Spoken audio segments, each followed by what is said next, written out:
Hi, welcome to the Tryforce podcast, where we talk about video games, we talk about movies, anime now, apparently. Yeah, we're fucking multimedia at this point. That alone is going to get us copyright. Watch the show. No. It's the Tryforce. See, it feels so good to be back in this chair. Right? It feels like I have taken a long cooling off period, and I feel like I owe some explanation on that. Why this is the first podcast in a month. Yep.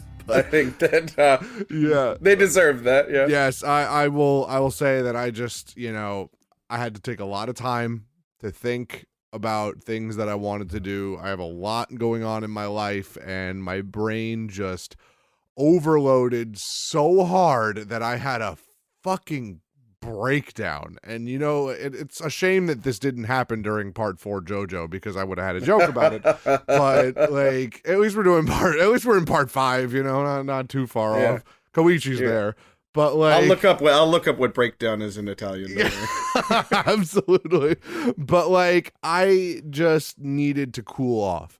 I needed to get my bearings. I needed to figure out what it is I wanted to do, and I needed to break a lot of old habits, and I needed to basically break away from this life that I kind of prophesized for myself, and just I needed to get away from that. I needed to make my own decisions. I needed to make my own choices because they're right in the moment, and I wasn't doing that, and it didn't feel good, and I was just like, okay, take a break. Get back on our feet. And that's what we did. And yeah, I figure we hit the ground running as fast as we fucking can. Right. Because speaking of cooling off,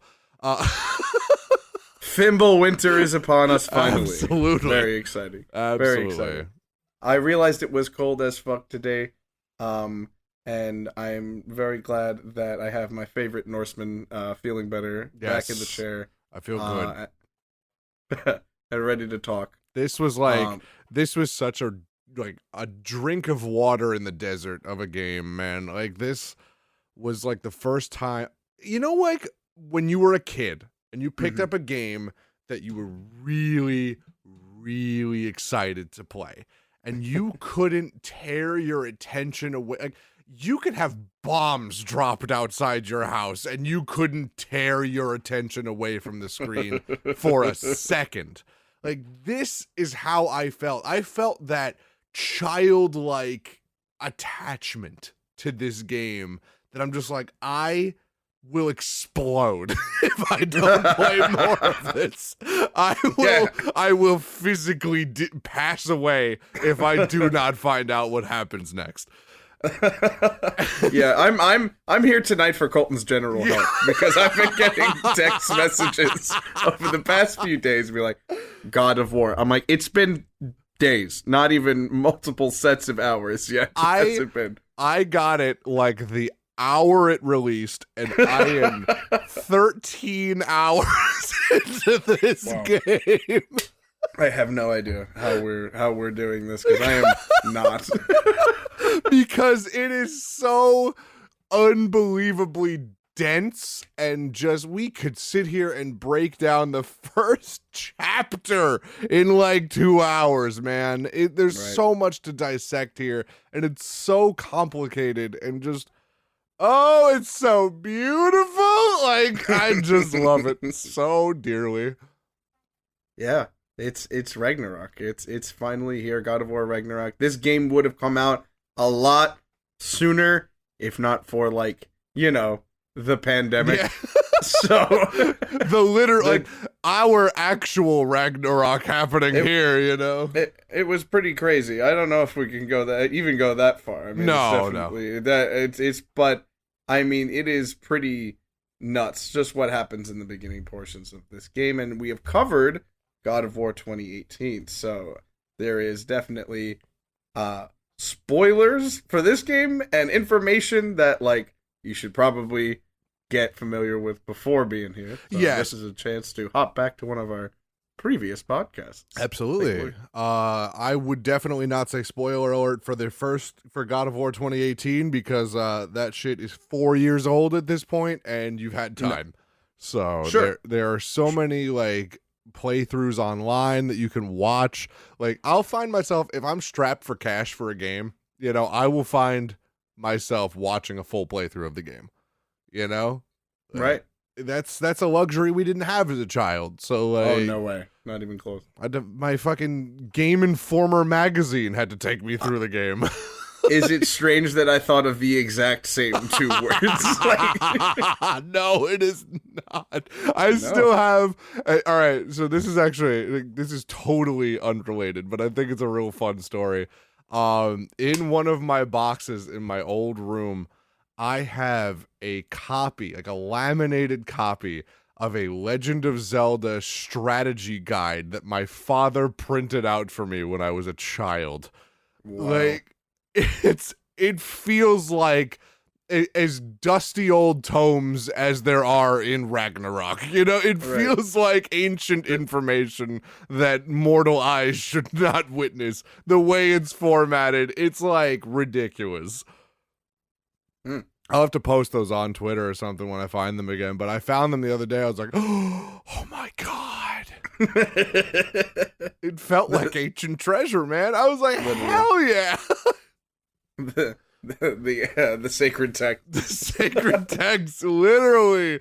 And what kind of world we live in now where a game like Legend of Zelda can pave the way for video games to continue and flourish all the way up to here. Because I hate to say it, but God of War is kind of the same type of game.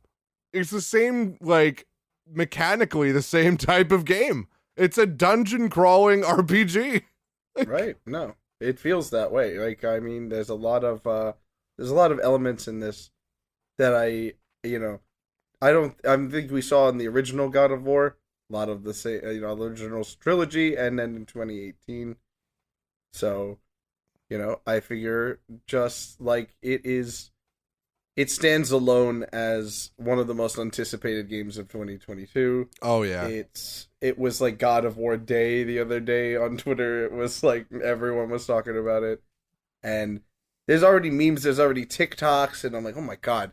People are crazy, such as yourself." Oh, I'm only about 6 hours into the game. I sent you a TikTok about it, and it was actually pretty funny.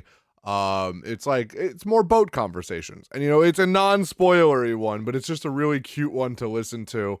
It's Kratos, obviously Kratos, Mimir, and Atreus rowing the boat, and Mimir's like, you would think that death would quell an appetite, but no, I have been craving some stew.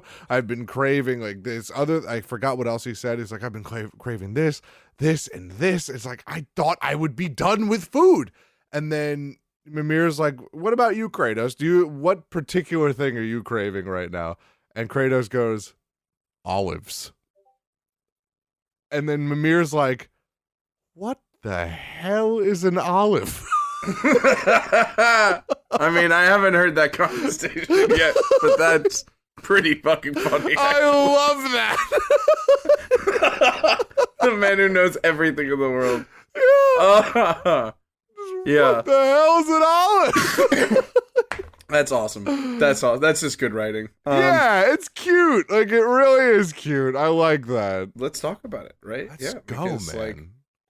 Like, I can talk about what I know about this game so far.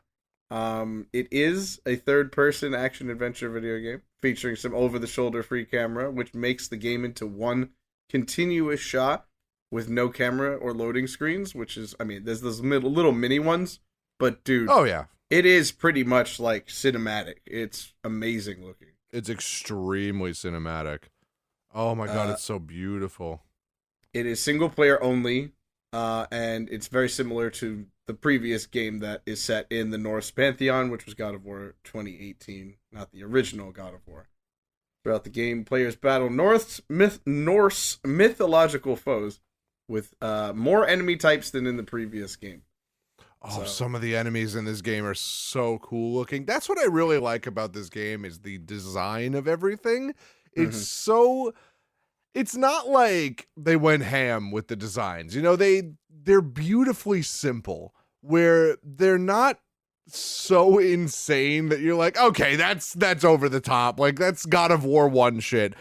But at the same, they're scary. They're really scary, and to unfortunately stumble right into the pun, they are very chilling designs. Oh my lord! I don't mean to. There's no other way to say it. I'm not even gonna give myself the rim shot there, but like it's the only way to say it. Like I get the skeeves looking at these things. I want you to edit in the shame bell from Game of Thrones, or like the SpongeBob. Boo! Like, oh brother. Oh, so Kratos' main weapons are the magical battle axe, the Leviathan axe, and his signature double-chained blades, the Blades of Chaos. So cool. It's so cool. The man's a walking armory. Like, just... I love the axe. I love the axe so much. I want one. I want one so bad. Return axe. All I have ever wanted is a battle axe. We can solve that problem. Yeah, we can. Like, I want like a battle-ready battle axe. Like we can solve that problem. Absolutely.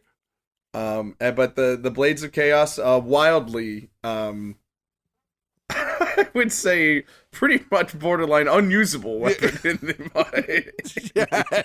real world. But, oh yeah, well, I mean they're chaotic by nature, and he is the god of war. So like, if anybody can do it, good stuff. We love the Blades of Chaos. We had our collective, moment over that in the previous podcast and the previous game where he goes back out into the house and he like unfurls them and goes back to his life as the god of war. Oh. So good. Kratos also does use a shield, which is originally called the Guardian Shield, and it can use hand-to-hand combat while using the shield, which is great. I love just punching a motherfucker in this game. Oh, dude, it's so satisfying. And you love just hitting a motherfucker. And it's so amazing because the Spartans use shields like that. It's just so beautifully convenient that there are two spikes at the top and bottom of the shields, right where you would punch a motherfucker with it. Yes, yes, sir. Yes, sir. I love this game so much. So the ice is infused with the axe is infused with ice, and the Blades of Chaos are infused with like fire, elemental magic. So pretty much some things are weaker against fire, and some things are stronger against it, and vice versa. When it comes to the enemies, the weapons can also be thrown at environmental objects to trigger damaging explosions, freeze objects and some enemies in place, and even can be used for puzzle solving. Yes. A new mechanic for Ragnarok is that the blades can be used like a grappling motherfucking hook, and it's been so much fun. Oh my god, it's so good! Yeah, they can also be used to pick up and hurl large objects at enemies, which has also been extremely satisfying. Okay, do you get that same rush of stabbing a giant rock and just hucking it at an enemy that I do? Literally hucking it. I literally almost spit up my fucking Celta. Yeah, it is just a heave, isn't it? You really just feel the weight of that. Oh, it feels so good, dude. Right.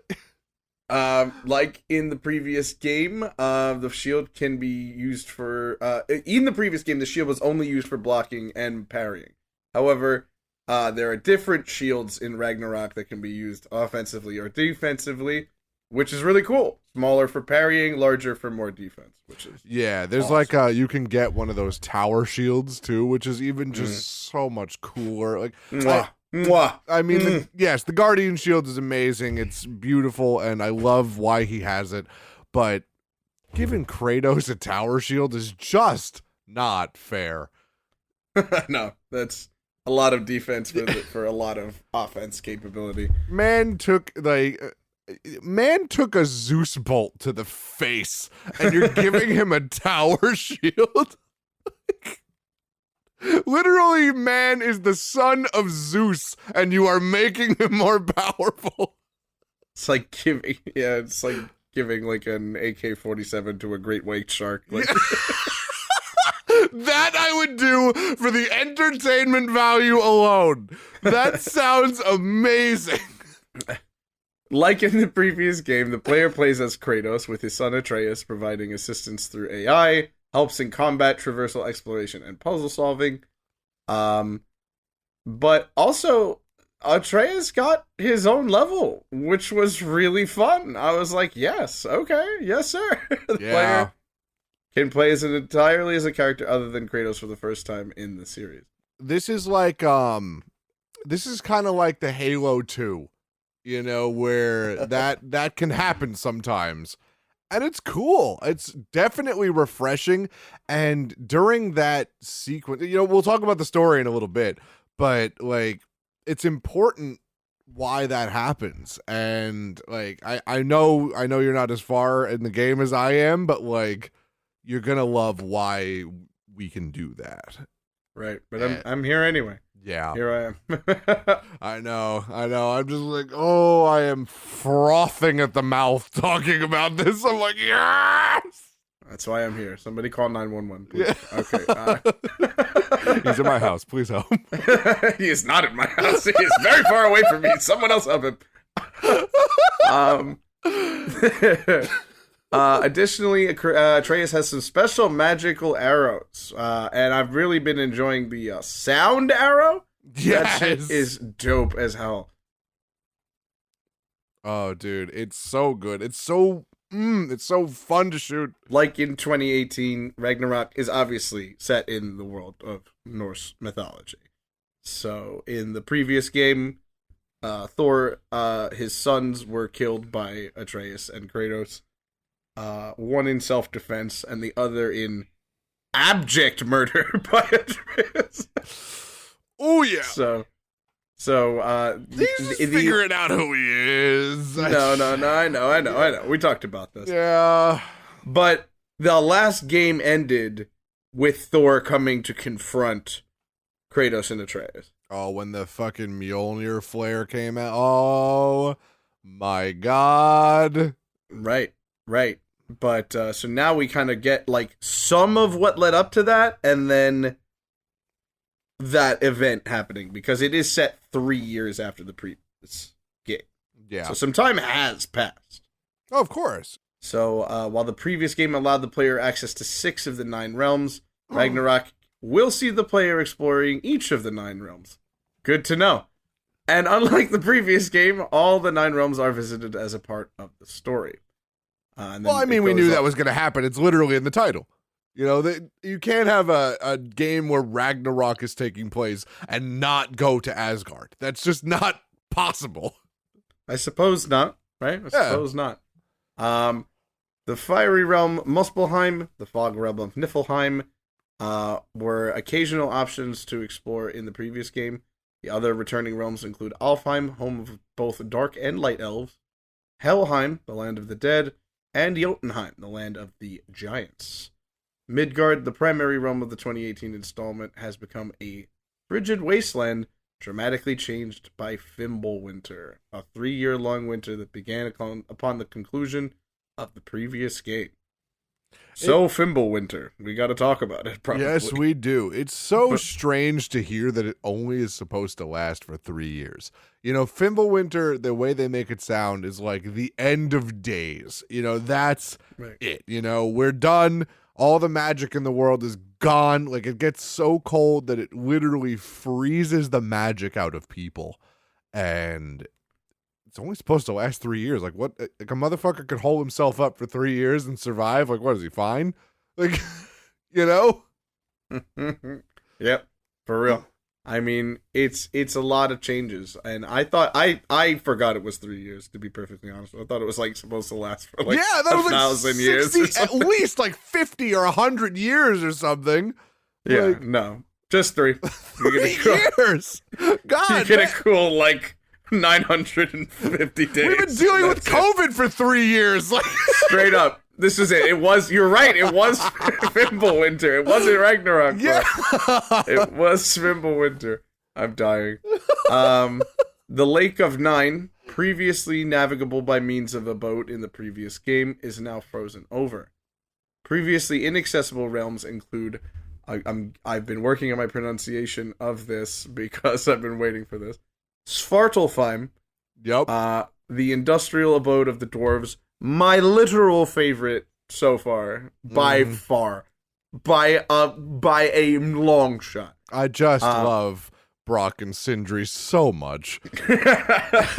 Yeah, no, they're some of the if there was like an in-game like awards, like this was all the show, they should get best supporting actors. Like that's 100%. I feel like the relationship that Brock and Sindri have is the one that we have. Yes, 100%. Like, I'm the one that like has no problem just going and speaking my mind regardless of consequence, and you're like the one who has to be like, I'm so sorry for him. I just all right, hold on. Okay.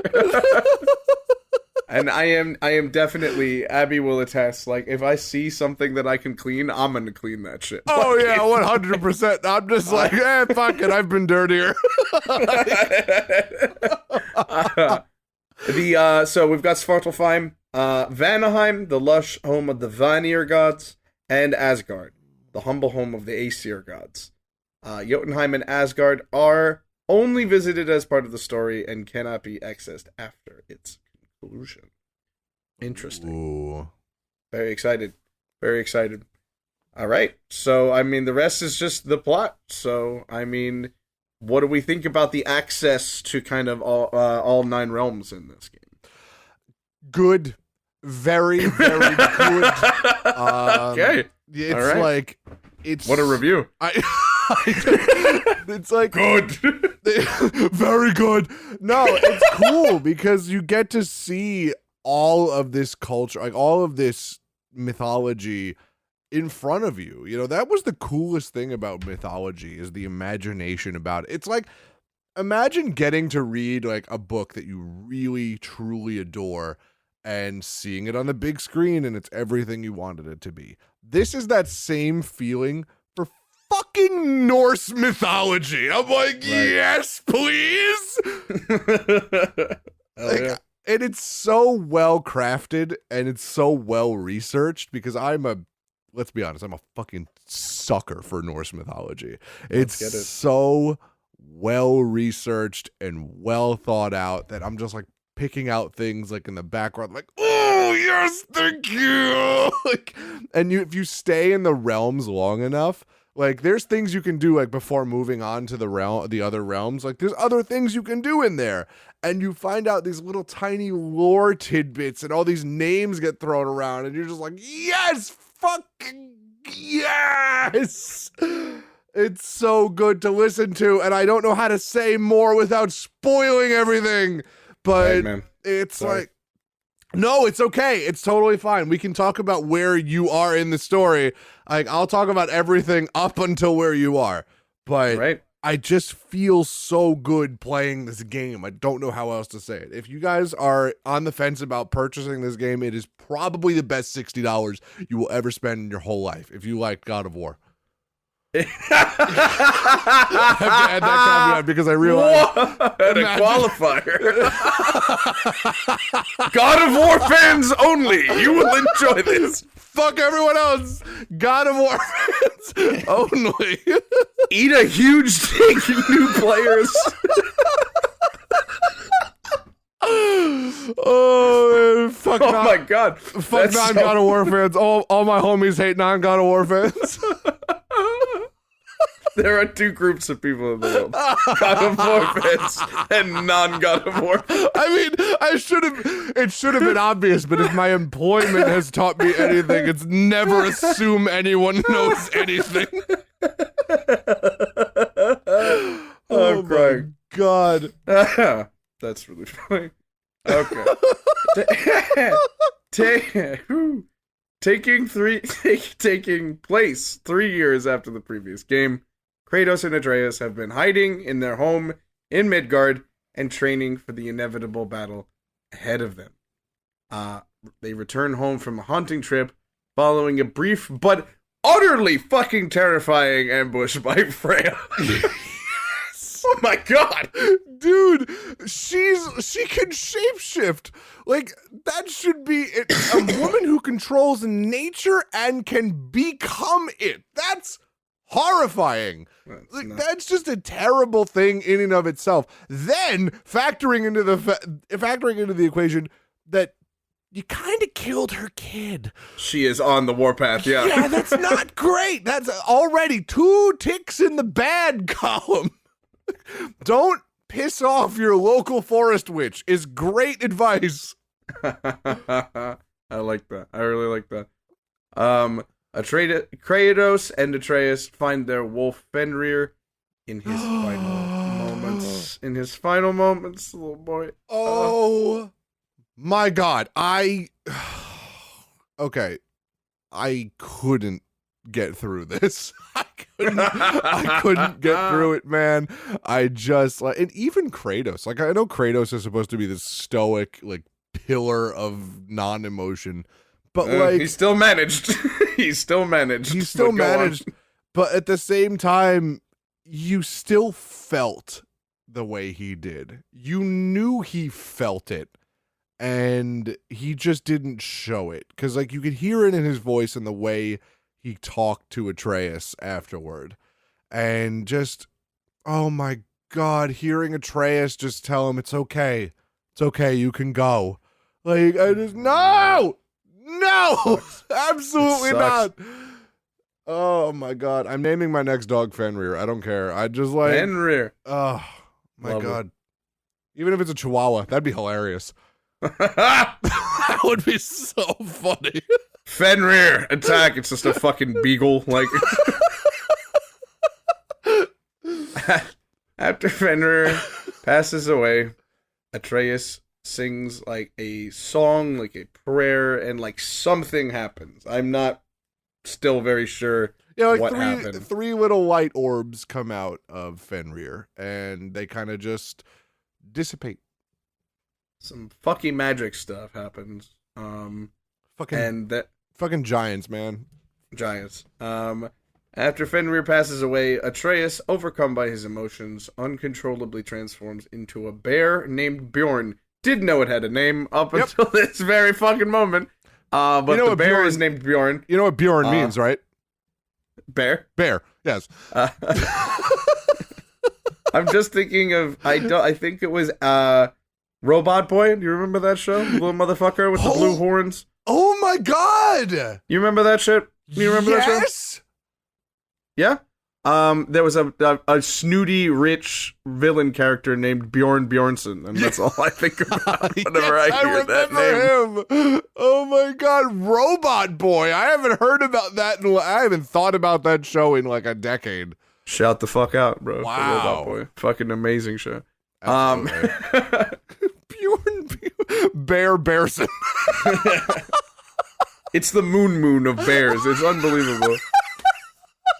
Oh my god, that is amazing. That's, you know what? If I ever have to restart my Twitch career, it's Bjorn Bjornsson. If I ever become a VTuber, it's just a bear. It's just a full, it's like grizzly bear. It's the model of the bear from Tekken, and it's I would adore that for you. I would do the exact same thing and just be a nice tuxedoed bear and be Sir Barrington from Dungeons and Dragons. Oh my god! Or what if you do the exact same model and we just we do duo streams and we have no mics and it's just motion only. It's just 2 fucking bears. Oh no. Wow. How did we got derailed by the word bear just now. I need you to understand that. It's been a while, guys. We gotta catch up on all this backed up comedy gold. Yeah. the potential energy that happens when Colton and I are away from each other is released when we're together. Absolutely. Quite like Atreus transforming into Bjorn Bjornsson. Bjorn Bjornsson, Bjorn Ironside. Oh my god. The bear briefly battles with his father Kratos before coming back to his senses, having begun practicing that giant magic. Oh, yes. Atreus had also unknowingly at this time used his magic. I fucking hate you, Colton. I am never doing this ever again. And unknowingly at the time used this magic to put Fenrir's soul into his knife, which I don't think they've revealed yet for me. Oh, shit. I'm so sorry. Attention. I don't know.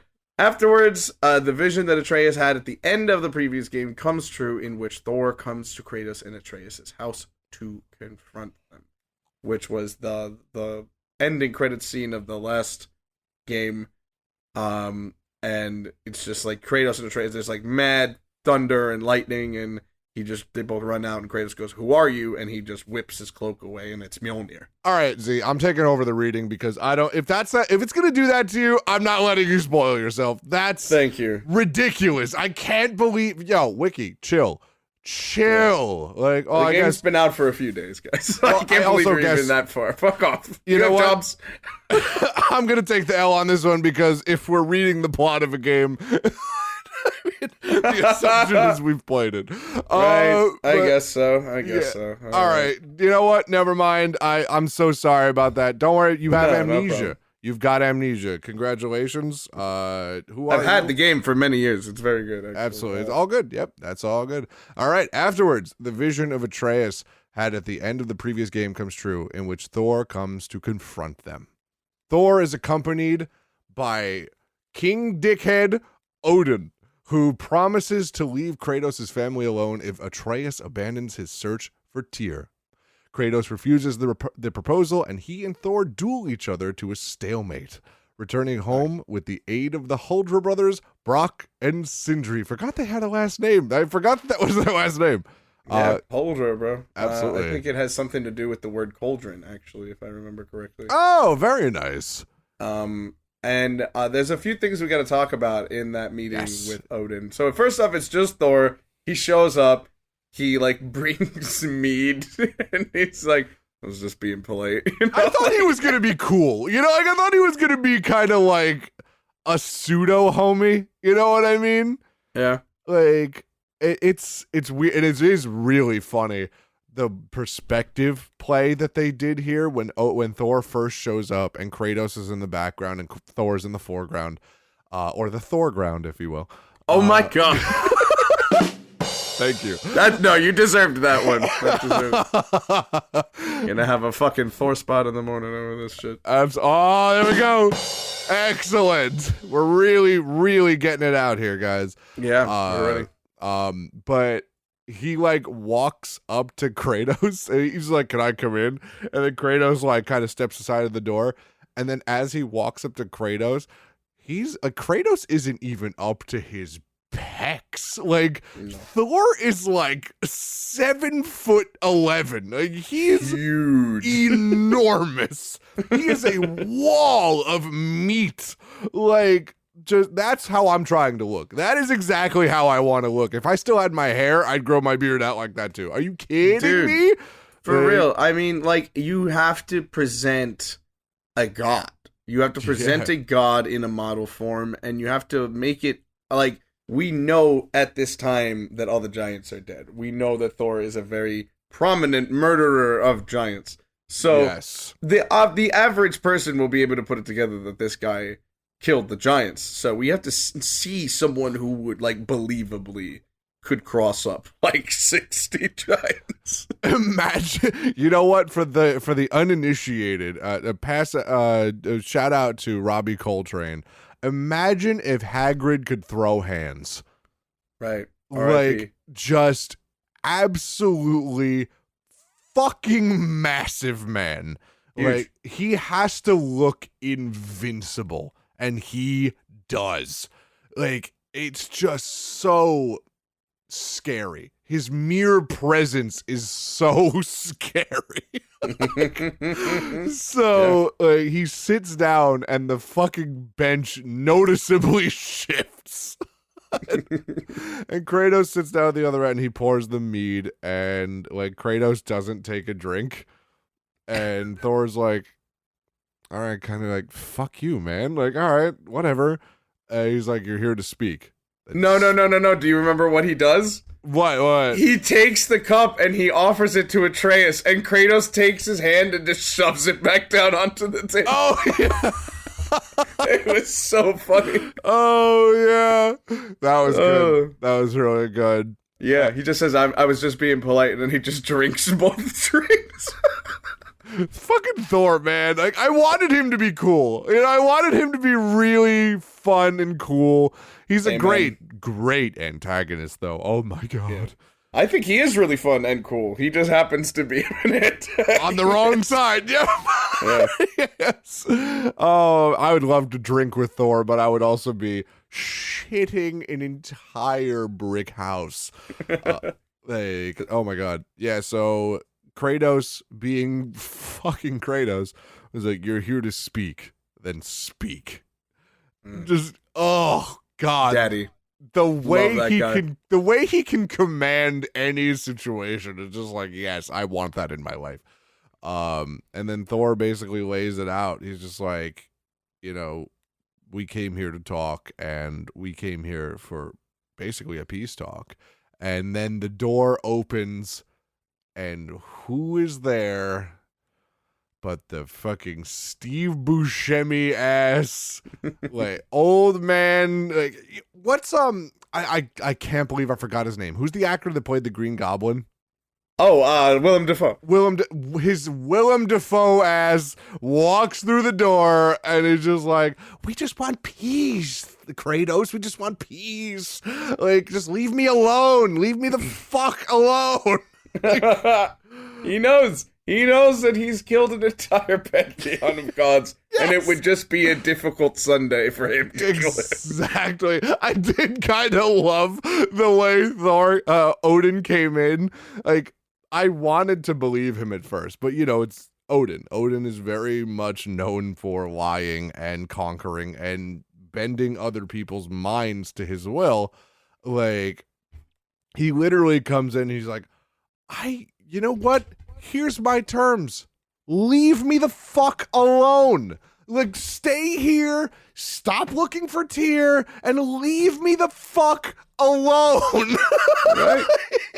Right. It's an I wish you would kind of moment. But yeah, I think that Odin's kind of a little desperate. He's like, please, just, I have a lot on my plate right now. Yes, just like, literally. And I kind of appreciated the absolute ballsack on Odin for coming up to Kratos' door to say that. Like, my god, the audacity. That is dripping with audacity. I mean, I don't know, man. If Thor, all 9'1" of him, shows up at my door, like, I'm gonna listen to whoever comes in next. Like, I don't know. Kratos wouldn't. Kratos would not. Kratos slayed the Leviathan. Yeah, that was fun. I remember that one. Like, I don't think you can beat bigger things. You know? Kronos took up like 2-3 screens, something like that. Kronos is the size of Rhode Island. And Kratos was just like, nah, I'm good. I can do that. Kronos is the father of time. Like, I don't think Thor really stacks up here. You know what I mean? Yeah, man. I don't know. I don't know, because that's the whole big new mythology that's on our hands. Yes, and also I'd also like to say I adore the idea that each kind of culture has its own mythology and all of them are simultaneously true. I love that idea. I think that's so cool. Yeah, they're really having fun with Norse mythology here. Oh, yeah. Atreus. And if you're reading the same article I sent you, when we hear about his alternative giant name is probably when you should stop. Yes. Well, no, I mean, we heard about that in the last game. Yeah, I know. I just realized you took over without knowing where to stop. Yeah, it's all good. I know where to stop. Okay. So All right, cool. I read your text messages. I got you. So so we're basically gonna stop at the last paragraph. You're gorgeous. Yeah, I'm done. But like, and then Odin's just like, all right, that's my terms. What do you say? And Kratos looks at him, not having said another word, just looks at him and goes, no. Flat, dead flat. No, it was as close to comedy as Kratos has ever been. Absolutely. And Odin, I kind of love his reaction. He's just like walks away and then just goes to Thor and goes, don't take too long. And just like, it's so good. The script doesn't need to tell the story. It's just so good. Oh my God, they told it with pure atmosphere alone. Agreed. I think if they didn't have to do so much heavy lifting in explaining Norse mythology to the masses, they could have done a little bit more story-wise. But that's just a general complaint that I have as someone who's very familiar with Norse mythology. Yeah, well, they're also playing on the fact that the average person doesn't know Norse mythology. Absolutely, Yeah. and they're making a product to sell, so that makes sense. Of course. You know, you have to kind of, it can't be like Halo 5, you know, you can't expect the masses to read the books first. So, like, I did love what they did. You know, they told the story enough. They did it, like, explainy enough where it was still fun to listen to. Absolutely. And then Thor takes out that big old hammer. Actually, quick note on the big old hammer. I remember the first time I saw like Mjolnir, like when I was researching Norse mythology on my own time, I was like, that's a fucking tiny ass hammer for what I thought it was going to be. I didn't realize that Thor was the size of a semi-truck. No. And that hammer is solid metal. I picked up a sledgehammer the other day and I'm like, oh, I get it.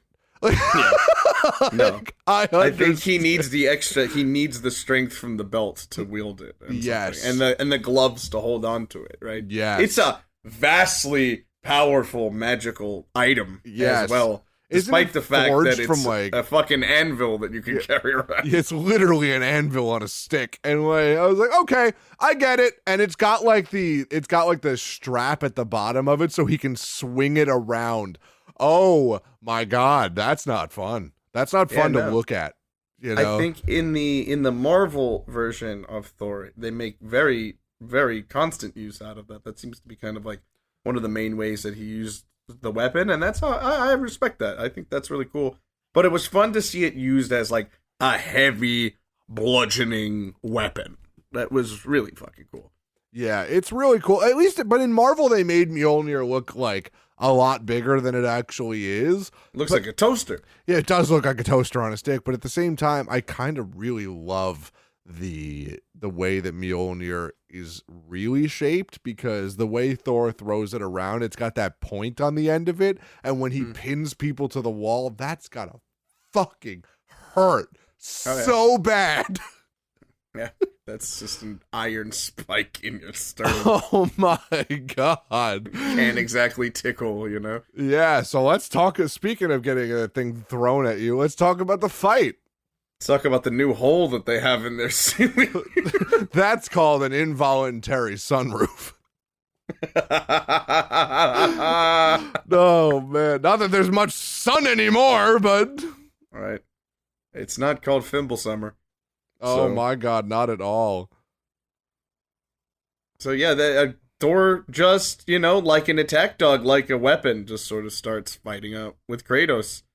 And the Thor Kratos fight was as exciting, I think, as the Baldur Kratos fight was at the beginning of the last game. I was just like, oh, here we go. Okay, we're on. Yep, just right away. Yeah. I love that. I love, it's kind of like a band playing an opening song. They're going to play an opening song that they know is going to get everybody excited because it's the first song. You're not going to have the slow song as the first song. You're going to get the people interested immediately. And it sure fucking did. Like, I was just lifting things and walking for this point of the game at this point, and I was just like, all right, it's time to fucking throw down. It's time to fight. Like, and your first real fight in the game is with fucking Thor. Genius. It's amazing. And it sets up, like, I always am a huge fan of when games are deceptively heavy-handed, where the first fight is with Thor, right? But it's arguably one of the easiest fights in the game. And like, it's just so crazy to think about that. To think about this seemingly impassable character being the first fight. Like, what the fuck else is there? You know? I don't know, but it really did kind of make it feel like it picked up right where the last one left off. Oh yeah. It really did feel like that natural progression of events, even though there's that 3 years of time that pass in the meantime. It's cool. It was fun. I enjoyed it as the first kind of combat scenario for the game. I really did. Oh yeah, and we could talk about what Thor was saying in the fight. He's just like, he's doing the same thing that Baldur kind of did to him, where he's just like, this is the famed god of war. This is the destroyer of Olympus. Like, you're gonna need a lot more than that to beat me. And then Kratos just buries his axe in Thor's stomach, like just buries it in there, and he's just like, that's still not enough. No, God, no. No way. Oh my God. And they're talking about the fact that Kratos defeated Magni and Modi, his sons. Yes. And Kratos tries to go like, look, your son was afraid of you. Your son didn't care for you. You're an asshole, essentially. And I love Ryan Hurst, very famous from Sons of Anarchy as the character Opie. Great actor, great choice to play Thor. Great voice. He says, I don't give a hot crap about your fatherly advice. I just want to fight. Yes. And I'm like, that's so Thor. It's so good. He is just this brutish wall of meat. And that's how he is in mythology. You know, he's this angry, relentless mega warrior. And like, he's not Marvel. He's not Marvel Thor. You know, this is Thor. This is what he is. He's just this absolute monster and just unrepentant, brutal monster. And I love it. I absolutely love it. And they really did a great job of portraying him the way that he should have been. And to see Odin pulling the strings like this, to finally put the face to the name, was it underwhelming for you? No, I think his character design was really cool. I liked his face tattoos. I liked the triple threaded eye patch. I loved the fact that he was kind of like Wizard Jackie Gleason. He was just he was like, come on, Kratos, we can make a deal, can't we? I'll throw you my ex just for a little sauce on the plate, you see. I'm like, okay, like, I wasn't expecting this, but I love it, you know? Like, we were talking about it earlier, like, he speaks very modernly, and it's so off-putting. I love that. I love when gods or mythological beings or supernatural beings adapt to the parlances of their time. I'm a real slut for that. Put that on Z's favorite tropes. Let's do it. It's so weird juxtaposed to every other person in the game. The only person who speaks as one of Kratos' favorite terms is speak plain. The only other person that speaks as plainly as fucking Odin is Atreus. Right. And it's so weird that similarity is there later in the game. it's just there's a lot more of Odin to come, and you know what? Why don't we read that second paragraph that we are still holding out on? Okay, why don't you do that? Yeah, absolutely. So the biggest thing about Odin is that he killed Tyr. You know, like he supposedly killed Tyr. The whole Tyr's temple thing in God of War 2018 was like, oh my God, what the fuck happened to him? And nobody will tell anybody anything. So Atreus wants to find answers. And in this game, Atreus admits that he'd been searching for Tyr in secret against Kratos' wishes. Because remember in 2018, remember back then? That Kratos was like, no, we're not doing that. You know, we're keeping you safe. We're going about this our own way. And so Atreus had kind of just been doing that on the DL.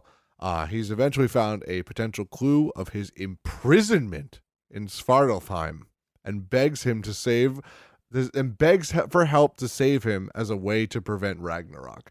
Because remember that prophecy that we saw at the end of God of War 2018, where like Tyr comes back and he helps stop the war. Right. So Tyr is, for anybody that doesn't know, is the god of war in Norse mythology. So he's the Kratos analog in Norse mythology. Right. So to which Kratos begrudgingly agrees. They go and help find clues of Tyr's imprisonment. Kratos, pick me. Hold on. Yep. In one of the like kind of lead ups, while Atreus is still kind of what he calls mental exercises about freeing Tyr. He's trying to get into how Tyr might be feeling as they're trying to break him out of Svartalfheim. And he's like, okay, look, if you were locked up, like, how would you feel? Like, Odin would be first on my list. I would want revenge immediately. And Kratos goes, here's another one of your mental exercises. After so long being imprisoned, what's to say that he still, like, wants a war? What's to say that he still, is going to do that? And he goes, it's like, what's to say he's going to do the right thing? And it's like, well, you were strong and you did the right thing. So we need him for the war. And he goes, war isn't the measure of men. And I hope one day you realize that. I'm like, holy shit! Kratos has some fucking bangers, dude. Like, he has another one later in the game. I'm not going to spoil it for you, but thank you. You're going to know which one I'm talking about, and I can't wait to hear it. But like, he's talking more in this game. This is kind of like remember when I was saying this is the Halo 2? Master Chief talked a lot more in Halo 2 than he did in Halo 1. Sure. And this is very much the Halo 2 of this series. So, like, Kratos is kind of realizing that, like, I don't know, maybe Atreus is his own fucking person, and can make his own decisions, as all fathers have to do with their children eventually. They have to realize that they are no longer the guiding force in their child's life, and they are simply the side character now. And that's okay. That's the natural progression of parenthood. So, like, and Kratos, it's a hard pill to swallow for fucking Kratos, man, who's like, I get it's a hard pill to swallow for anybody, but this man has literally torn apart an entire mythological realm. Right. As Thor says, this is the guy that killed an entire pantheon because they hurt his feelings? Yeah, and it's hard for that guy to be a side character. Sure. Yeah.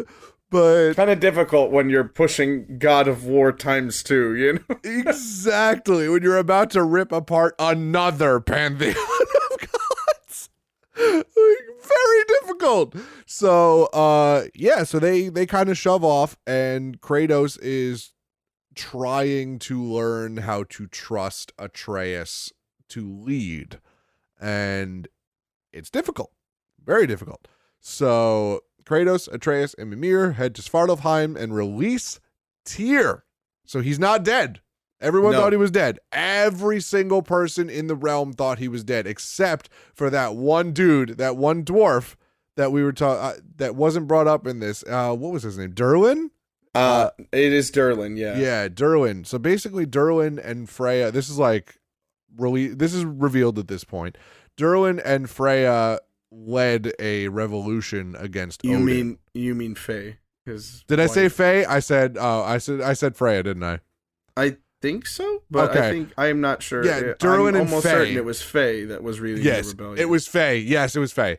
Also, quick cut, we did see that Kratos Faye flashback level. I just wanted to Yes, put that we out for did. the audience real quick. Yeah, we kind of saw what their life was like before Atreus, and it was nice, and it was really sweet. And Faye kind of just drops some nuggets of wisdom at his feet, and poofs away. So it's like Sure. a dream, and they find out that Derwin and Faye were basically the insurgents against Odin, and when Faye died, Derwin kind of stopped going against Odin because he's like, I'll be fucked if that happens to another person I care about. I can't do this again. I'm just going to sit here and be the lackey that he needs me to be until I'm dead. And he's like the security officer of Svartalfheim. And he basically writes them a citation for causing trouble. And I love Derwin's little Kraken buddy. Dinner. Oh, Dinner! His name is Dinner! He's so cute. So he gives him this citation, and he writes in it. He opens the scroll, and Dinner shoots a blot of ink, and then he stamps it. I'm like, I love that. That's Yo, man, so cute. I just want to make clear for your future Dungeons and Dragons purposes. One of the options under Find Familiar is octopus. Hell yes. Just want to let you know. I will be making use of this information. But so they take it, and then they're on their way out, and Atreus actually opens it, and he realizes it's not a citation, it's a map. Classic. So yeah, and it's a map of the abandoned mines. And they're like, oh, Atreus is like, he's helping us after all. And that's when they start going into the mines. And when they go into the mines, they get deeper and deeper and deeper in there, and you can see it's harder and harder to go through. Yeah, you solve about 24 puzzles on the fucking way. I have about 24 puzzles. And you go around in circles a few thousand times, but you get there and you open this gigantic door, and in it sits the god of war, Tyr, which seeing him was crazy, just physically seeing him. And again, it's these Aesir, man. He stands up and he's like 8 feet tall. Nah, Mans is pushing 9. It's unreal how tall he is. He's just so big. He's just so egregiously large. Overall, a ill-advised height. It's just dangerous at that point. Absolutely. And at that point, they release Tyr. He's revealed to have become a pacifist due to his trauma. So he's the god of war, but not really. And then the group head to Alfheim to visit Groa's shrine to better understand the prophecy concerning Ragnarok. And Alfheim is the land of the elves. And we learn a pretty big thing about Alfheim here. Where are you up to? What is the last thing you did? Just after you get home from Tyr gets brought back by Kratos and Atreus to where they are staying, which is with Brock and Sindri, who have the ability to travel to the realm between realms. Okay, so they bring them back there, and then Atreus goes off on a little solo mission that I can talk about. Gotcha. Okay, so that's where you're at. Pretty much getting home after that, and I watched the interactive dinner scene, and that's about it. Gotcha. Okay, so actually we can go one paragraph ahead. Dope. So let's see. Just sieve that for information. Please. Yes, Cool. I will. If I pause, you'll know why. So Gorgeous. fighting through the elves to reach it, they come across a secret entrance similar to the one Atreus used to locate Tyr, where they come across an alternative prophecy to Ragnarok, one in which only Asgard is destroyed, but all other realms survive, led by a champion who is believed to be Atreus because of his alternate giant name, Loki. Oh boy. Yeah. Oh boy. This is the main way that I'm like, oh, they're having some fun with this. Yes. Because Laufey, or Faye, as we know her, is Loki's real mother. They covered this in the Marvel movie. They covered this in the comics. They covered this in the Poetic Edda a long ass time ago. Or the Prose Edda. I can't remember which one. But either way, Loki is a giant and has supposedly been taken in as a baby by Odin. But as we can see, that is very clearly not the case because Odin sucks and Kratos is the best dad ever. Yeah, he really, really is. I'm going to asterisk that at least when it comes to teaching you how to fight. Yes, Best dad correct. ever. Yes, Other than correct. that, little to no emotional support. I don't know about that. Oh, later. I will give him game. developing emotional support. Yes, he too is realizing that he is not done learning, and I think that's very important. I'm also Like earlier, sorry, go on. Oh no, I'm also reading through this. Maybe we should stop. Yeah, thank you. Because earlier, when we were talking about how he reacts to Fenrir's death, Atreus is very clearly extremely emotionally affected by this. Yes. He just sits next to Atreus, hands him his bow, and goes, "Come, we train." I was like, literally, that is what my father would do in this situation. I have an analog to my father doing something very similar to this situation. Oh, no. You know, like he is developing emotional support. I will give him that. But you know what? It's not the way it is in the mythology. Loki would be a completely established god at this point in their lives. So, you know what? I gotta respect something that's gonna take mythology and just give it that one little twist of lemon, that one little wrinkle that's different. Oh, of course. And like the whole thing about God of War is defying prophecy and defying fate. And that's what I like about this is, Kratos gives birth to fucking Loki, dude. Kratos helps create Loki, Okay, dude. Fuck it. Let's do it. Absolutely insane. So and Loki by nature is a trickster god, so there's going to be some fuck shit happening. So exciting. Glad to hear it. Can't wait to play some more. Can't wait to finish the game so that we can talk about the second half of it. Yes, sometime. I also would love to do that because I was doing this with one of my coworkers. If they were to make a God of War movie, I wanted to play a quick game with you at the end of this. God of War movie.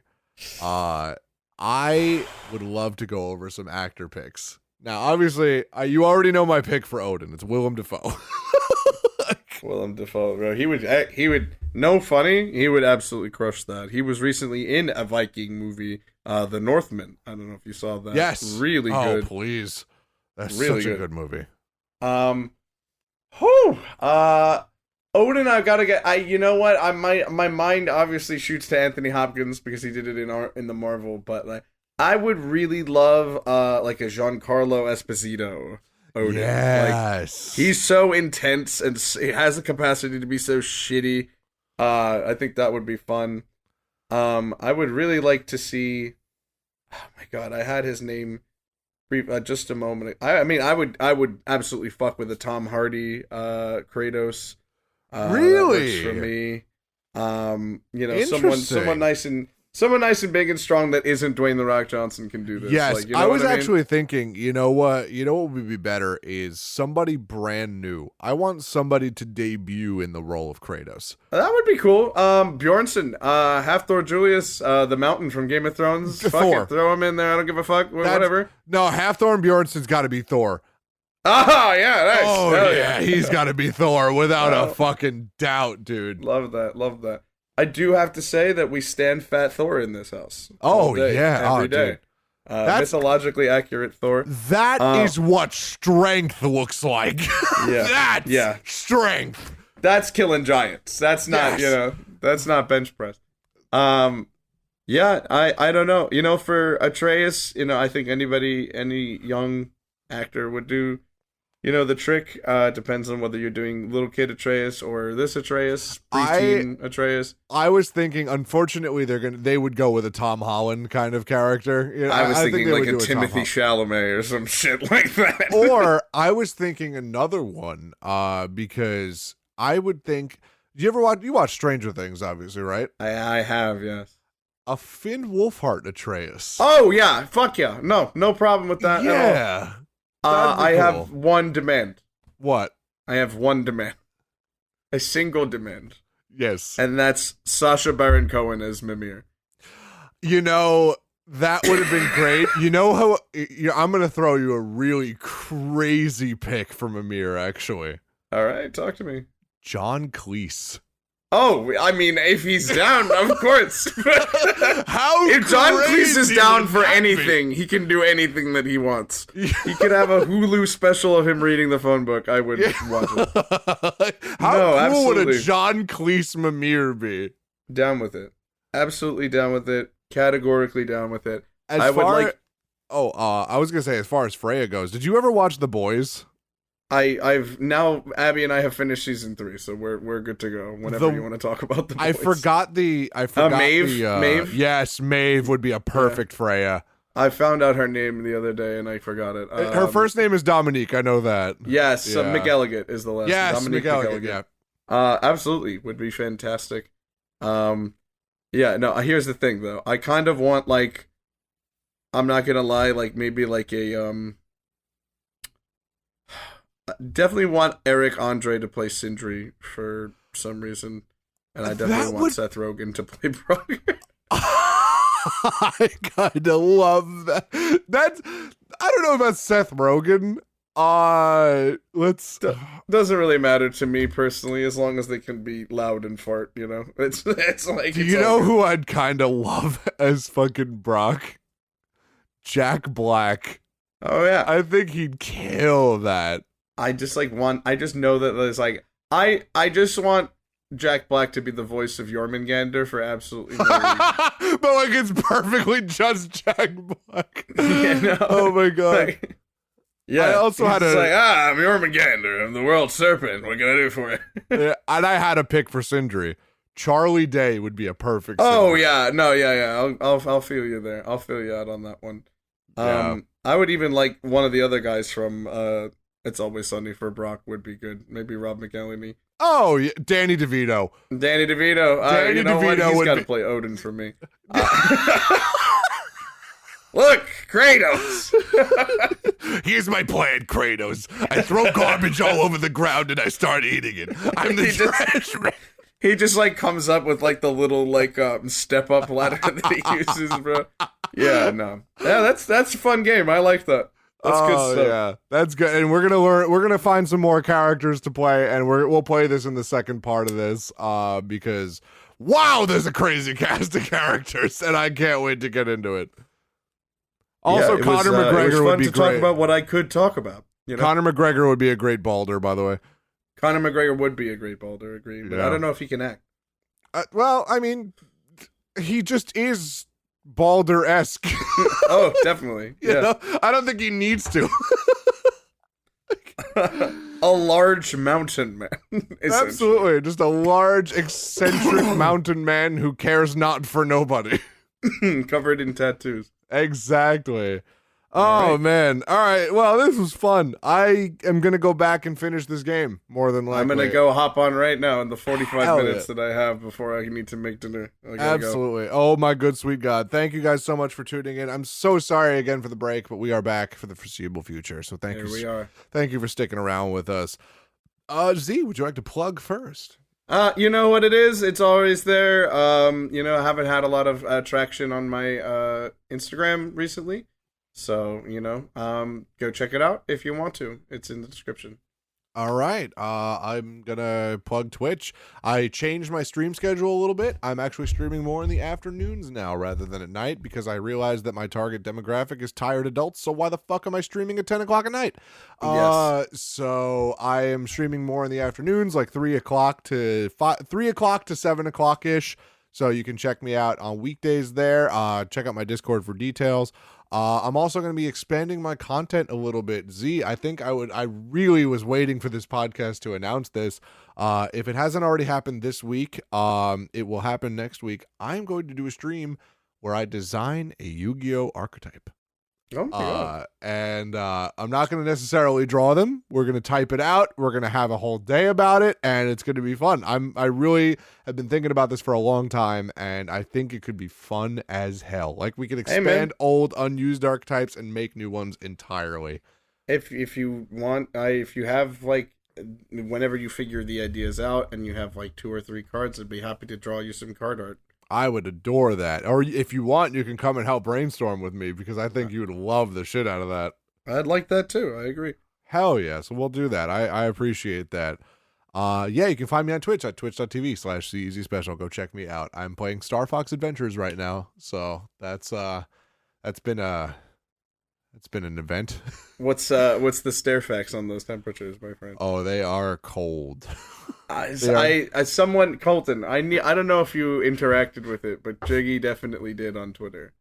I reacted to the House of the Dragon Twitter asking if you had a dragon, what would you name it?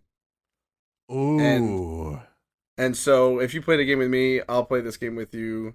So just like off the cuff, what would you name your dragon? What would I name my dragon? Yeah, now that since we're talking mythology, Oh man, I'm in the You middle. don't have to be married to it. Give me an on the spot. On the spot. I'm thinking I'd have to do an English name because I'm starting to learn Swedish and I would love to do a Swedish name. A Swedish dragon. Wait. Eating Swedish fish. Yeah, right. Let's see. What would my dragon's name be? Ironwing. Right. Something dark, something intimidating, right? Yeah, but like not intimidating enough where it's like, oh, how's the 7th grade? It's like it's not Deathblade, like it's not Deathblade. I don't want Ironwing because it's just I want it to know that it's like a sturdy beast. Right, that's solid, right? Yeah. It strikes fear into and the it hearts. would be wearing armor because that's fucking awesome. Yeah, absolutely. See, you're already developing this, right? Now, you know me, you know how much I love fantasy, you know how much I would probably dictate to an answer like this, right? Yes. However, my answer probably might surprise you. Cuddles. 100%, no hyperbole, unironically, General Scales.